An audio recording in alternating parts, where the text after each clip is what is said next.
أما بعد فأعوذ بالله من الشيطان الرجيم بسم الله الرحمن الرحيم لقد كان لكم في رسول الله أسوة حسنة لمن كان يرجو الله واليوم الآخر وذكر الله كثيرا۔ قرآن مجید کے 21ویں سپارے میں سے سورۃ الاحزاب کی آیت نمبر 21 آپ کے سامنے تلاوت کی گئی ہے۔ اللہ تعالیٰ سے دعا ہے کہ اس آیت کے مطابق حق سچ کہنے کی توفیق، اس کے بعد ہم سب کو اس پر عمل کرنے کی توفیق نصیب عطا فرمائے۔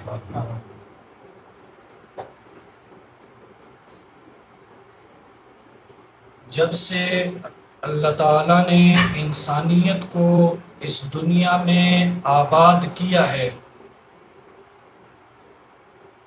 تو انسانوں کو پیدا کرنے کا مقصد جو ہے وہ بھی اللہ تعالیٰ نے واضح طور پر انسانوں کو بتا دیا ہے۔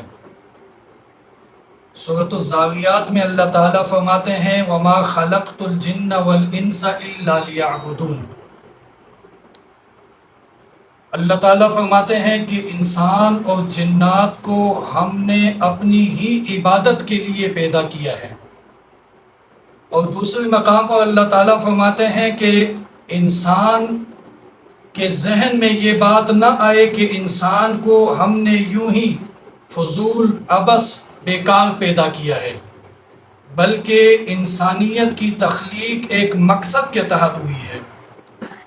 اور اسی مقصد کا ذکر اللہ تعالیٰ نے تمام دنیا کی جتنے بھی انسان ہیں کہ وہ ابھی تک دنیا میں آئے نہیں تھے، سورۃ الاعراف کے حوالے سے کہ جس میں اللہ تعالیٰ نے سب سے پوچھا الست بربکم، کیا میں تم سب کا رب نہیں ہوں؟ تو جتنے بھی انسانوں کی روحیں تھیں، چاہے وہ جن اشکال میں بھی متشکل ہو عالم ارواح میں، تو سب نے ایک ہی جواب دیا تھا قالوا بلا، کیوں نہیں، اے اللہ تو ہی ہمارا رب ہے۔ اب انسان کی تخلیق، انسان کے پیدا کرنے کا ایک مقصد ہے۔ انسان کو اللہ تعالیٰ نے فضول بیکار عبث نہیں بنایا ہے، اور وہ مقصد تخلیق ایک تو اللہ تعالیٰ کی ربوبیت ہے، یعنی اللہ تعالیٰ کی توحید، اور وہ وعدہ جو انسانوں سے لیا گیا۔ تو جب اللہ تعالیٰ نے انسانوں کو اس دنیا میں آباد کیا، اللہ تعالیٰ نے تمام انسانوں پر اپنا فضل و کرم کرتے ہوئے انسانیت کی ہدایت کے لیے 2 سلسلے جاری کیے۔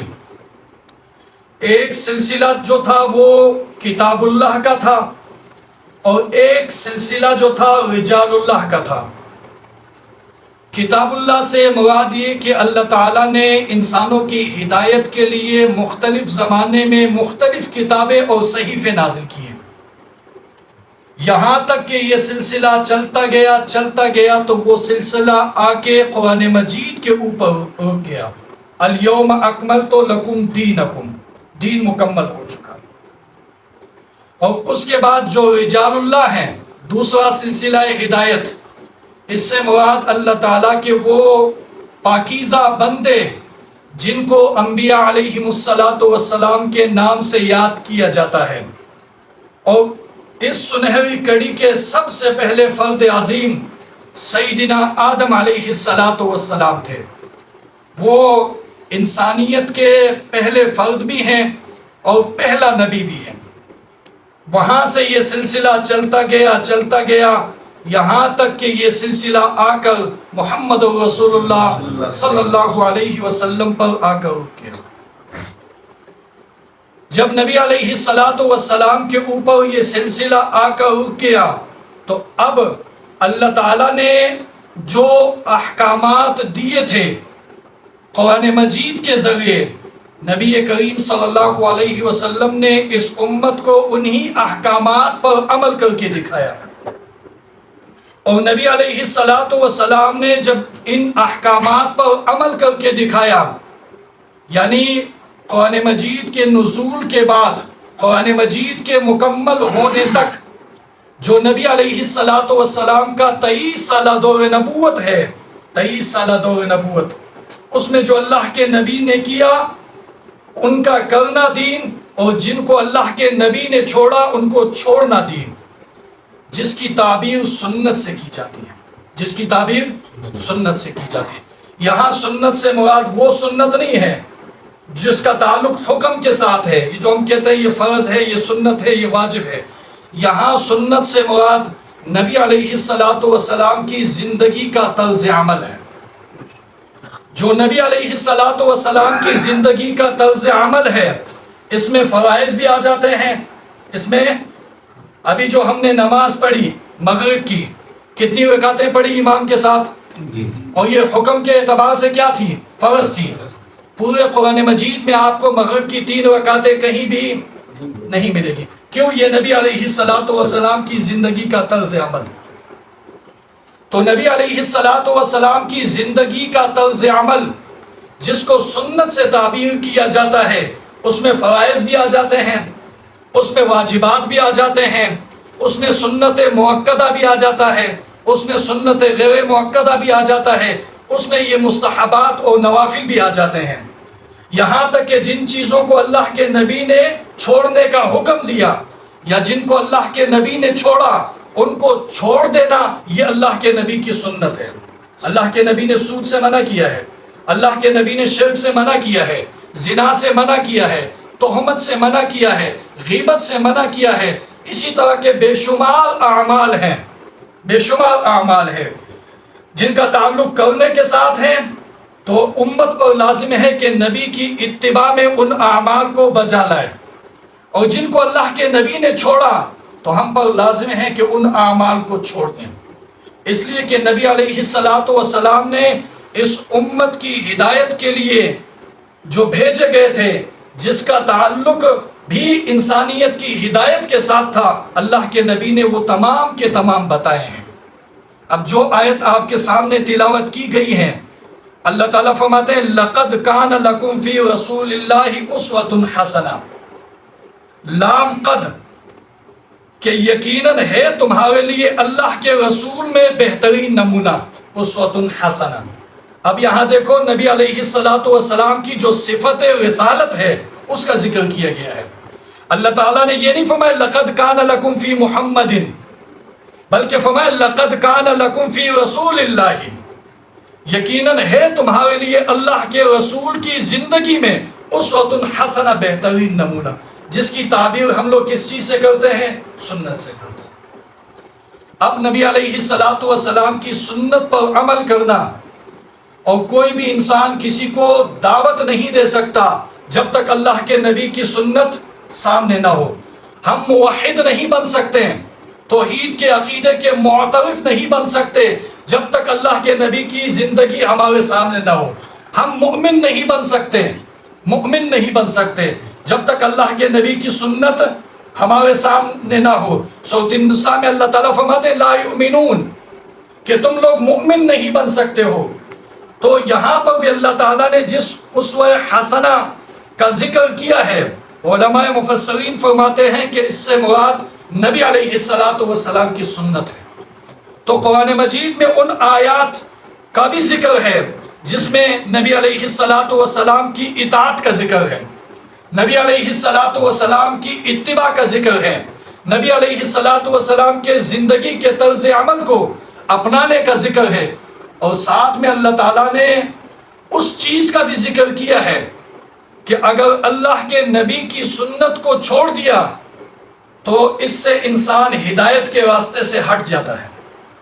اب آیتیں اس پر بے شمار ہیں، لیکن قرآن مجید کی آیات سے تو آپ حضرات روزانہ ہی سیر ہوتے ہو۔ ایک دو حدیثیں جو نبی علیہ السلام کے فرامین میں سے ہے، ایک حدیث میں کہ اللہ کے نبی علیہ السلام تشریف فرما رہے تھے، اس حدیث کے جو آخری الفاظ ہیں وہ قابل توجہ ہیں۔ نبی علیہ السلام آرام فرما رہے تھے کہ اتنے میں دو فرشتے آئے، انہوں نے کہا کہ اپنے صاحب کی حدیث میں جو لفظ ذکر ہے اس کی مثال بیان کرو۔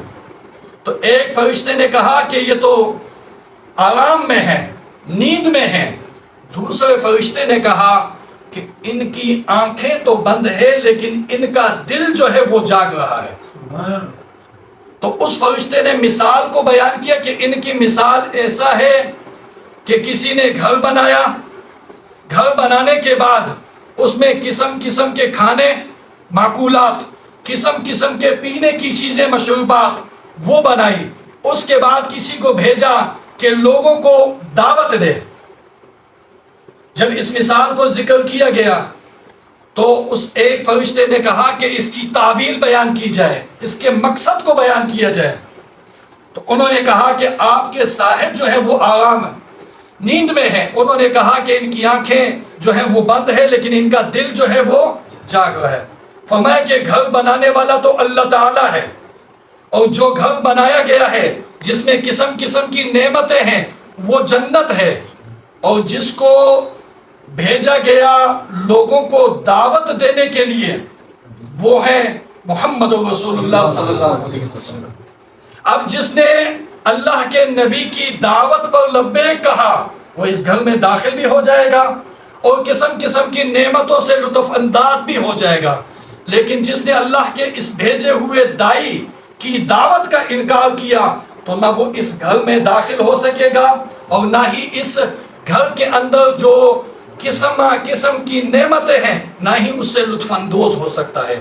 آخر میں جو اس حدیث کے الفاظ ہے وہ محمد فرق بین الناس، کہ محمد صلی اللہ علیہ وسلم تو لوگوں کے درمیان فرق بیان کرنے والے ہیں، تمیز بیان کرنے والے ہیں، یعنی جنہوں نے اللہ کے نبی کی اطاعت کی تو اللہ کے نبی کی اطاعت میں یہ لوگ جنت چلے جائیں گے، اور جنہوں نے اللہ کے نبی کی اطاعت نہیں کی تو وہ لوگ جنت میں داخل ہونے سے محروم ہو جائیں گے۔ اور اسی حدیث کی تائید ایک دوسری حدیث سے بھی ہوتا ہے جس میں اللہ کے نبی نے فرمایا کل امتی یدخلون الجنت الا من ابا۔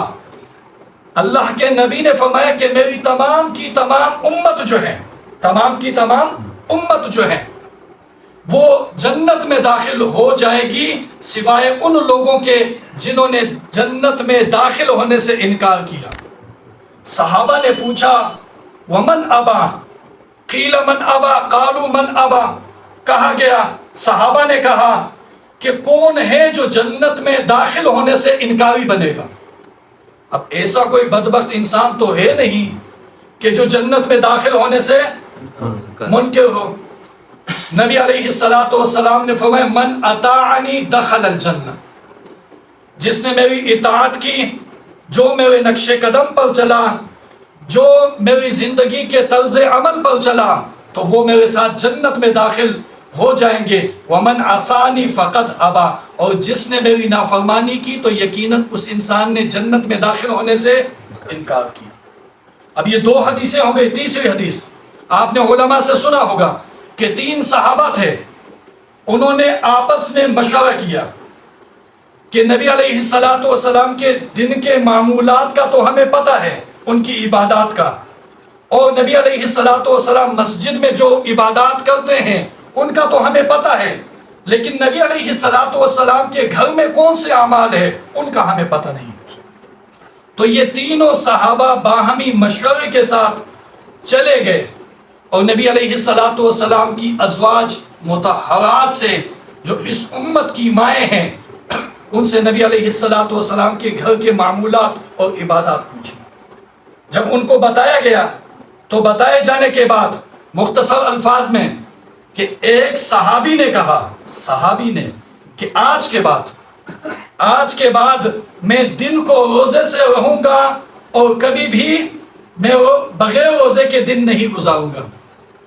دوسرے نے کہا کہ میں شادی نہیں کروں گا اور میں ساری زندگی جو ہے اپنی زندگی کو اسی میں گزاروں گا۔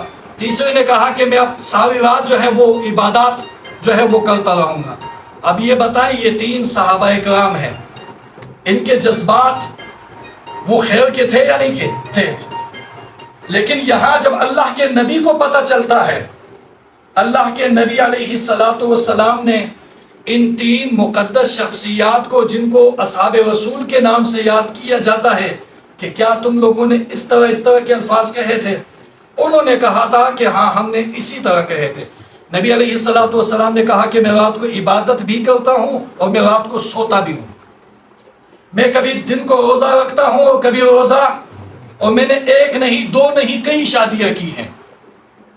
اب جب یہ بتایا گیا، اس حدیث کے جو آخری الفاظ ہیں جو عام طور پر نکاح اور شادی کے اندر ذکر کیا جاتا ہے، نبی علیہ السلام نے فرمایا من رغب عن سنتی فلیس منی، کہ جس نے میری سنت سے اعراض کیا تو وہ مجھ سے نہیں ہے، جس نے میری سنت سے اعراض کیا۔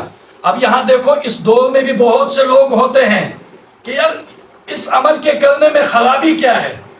یہاں بات جذبات کی نہیں ہے، یہاں بات ہے نبی علیہ السلام کی اطاعت کی، نبی علیہ السلام کے فرمان کی، نبی علیہ السلام کی سنت کی۔ اب یہ 3 صحابہ اکرام، انہوں نے جو ارادے کیے تھے اور انہوں نے جو الفاظ کہے تھے، الفاظ بھی اچھے تھے لیکن جذبات میں تھے۔ نبی علیہ السلام نے کہا کہ بات جذبات کی نہیں بلکہ بات اطاعت کی ہے۔ بات کس چیز کی ہے؟ بات اطاعت کی ہے۔ اب یہاں آپ اندازہ لگا لیجئے، اس حدیث کے آخر میں بھی اللہ کے نبی نے بڑا ہی بہترین جملہ فرمایا کہ من رغب عن سنتی فلیس منی، کہ جس نے میری سنت سے، جس نے میری زندگی کے طرز عمل سے، جس نے میری اتباع اور اطاعت سے منہ موڑ لیا تو وہ مجھ سے نہیں۔ اب ہم زندگی کے شب و روز میں عبادات بھی سامنے آتے ہیں، تجارت بھی سامنے آتی ہے، غمی اور خوشی بھی سامنے آتی ہے، انفرادی اور اجتماعی زندگی بھی سامنے آتی ہے۔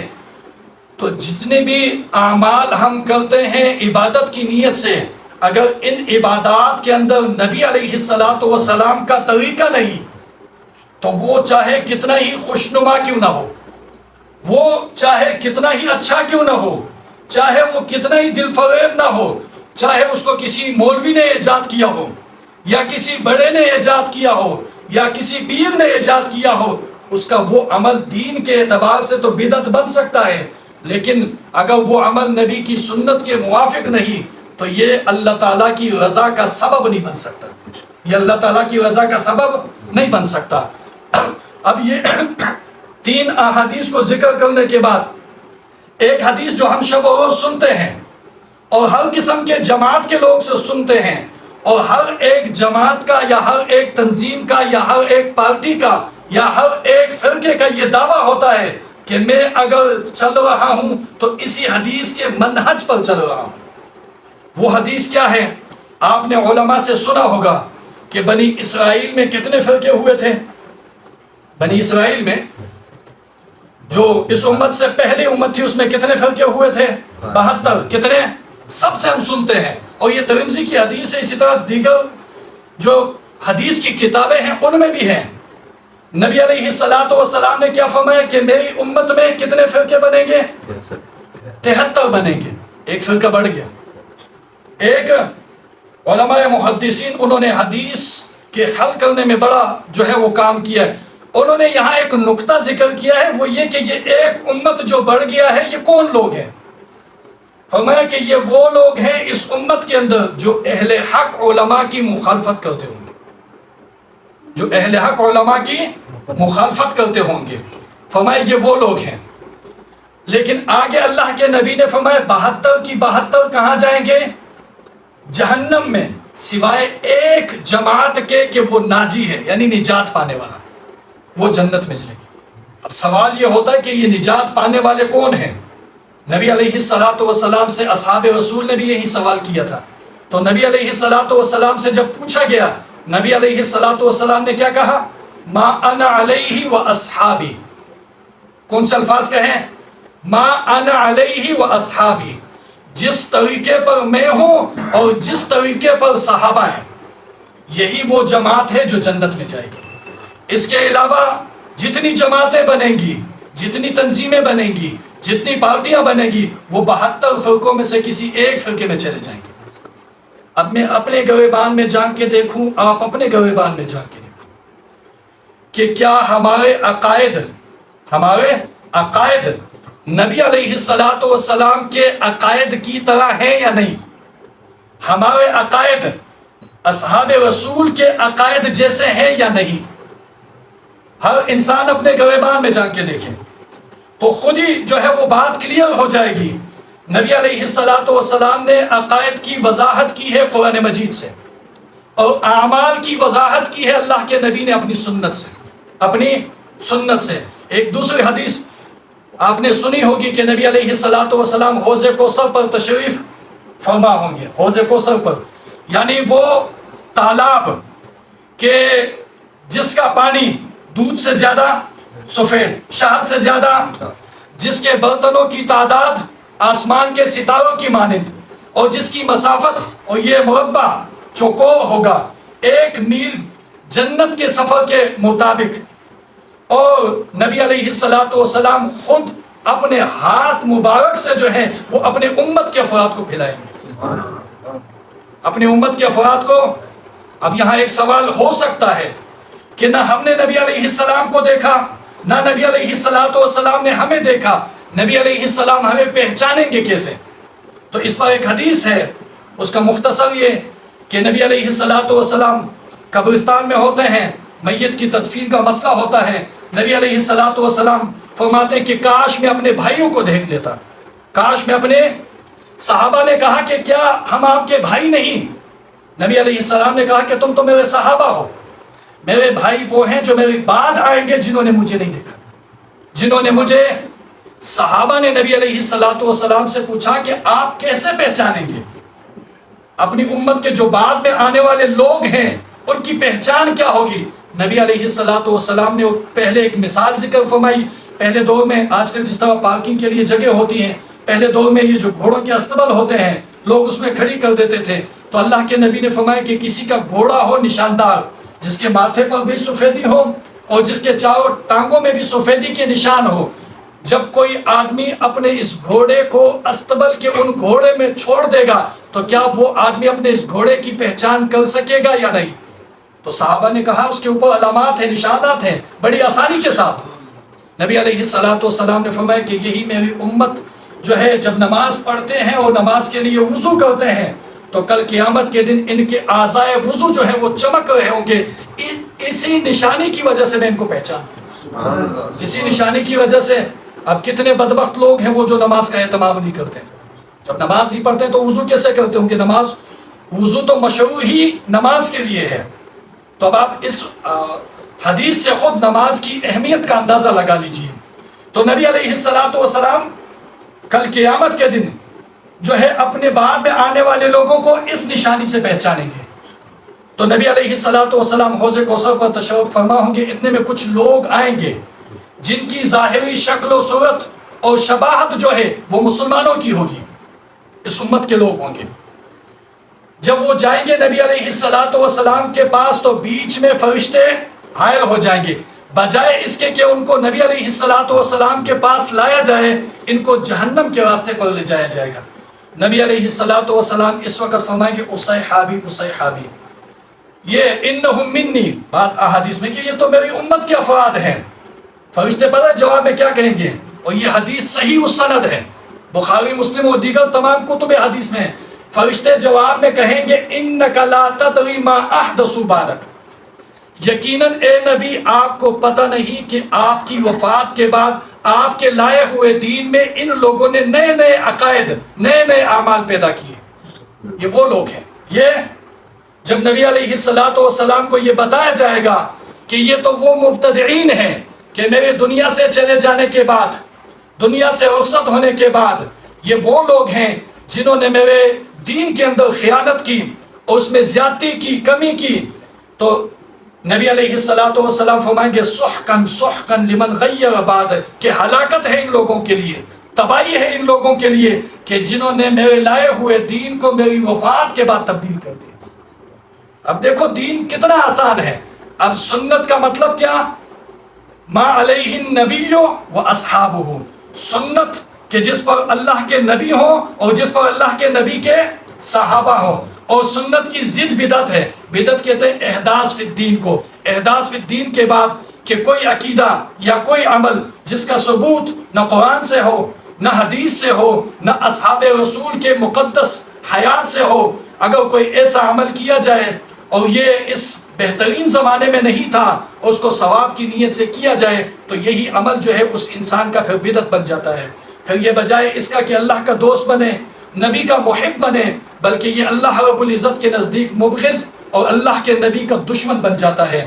تو خلاصہ یہ کہ آپ کے سامنے قرآن مجید کی یہ آیت ذکر کی گئی اور اس کے ضمن میں نبی علیہ السلام کی جو سنت تھی کہ سنت کی ضرورت اور اہمیت ہر دور کے اندر وہ بہت ہی لازمی ہے، اور نہ جتنے بھی عبادات ہیں وہ ہم سنت کے بغیر نہیں کر سکتے ہیں، چاہے وہ عقیدہ ہو، چاہے وہ یہ 5 وقت نماز ہو. اب نماز کا تو اللہ تعالیٰ نے حکم دیا ہے اقیم الصلاۃ، آگے کتنے اوقات کتنے وقت میں پڑھنا ہے اور ہر وقت میں اس میں پڑھنے کی ترتیب کیا ہوگی، فرائض کتنے ہیں، سنت کتنے ہیں، نوافل کتنے ہیں، واجب کتنے ہیں. اسی طرح آپ زکوٰۃ کو لے لو، زکوٰۃ کا تو اللہ نے حکم دیا ہے، لیکن آگے اس کا اگر نقد ہے تو اس کا کیا نصاب ہے، سونا ہے تو اس کا کیا نصاب ہے، چاندی ہے تو اس کی کیا ترتیب ہے، مال مویشی ہے تو اس کا کیا نصاب ہے. اور یہی جو ہے نا روزے کا اللہ نے حکم دیا، حج کا اللہ نے حکم دیا. خلاصہ یہ کہ ہر وہ عمل اللہ کے دربار میں قبول و منظور ہوگا جو عمل نبی علیہ السلام کی سنت کے مطابق ہو. جو عمل اللہ کے نبی کی سنت کے مطابق نہیں ہو، چاہے اس کو میں اچھا کہوں، آپ اچھا کہو، بڑے اچھے کہیں، لیکن اللہ کے نزدیک وہ پسندیدہ عمل نہیں ہو سکتا. اللہ تعالیٰ عمل کرنے کی توفیق نصیب فرمائے. اللہ حافظ.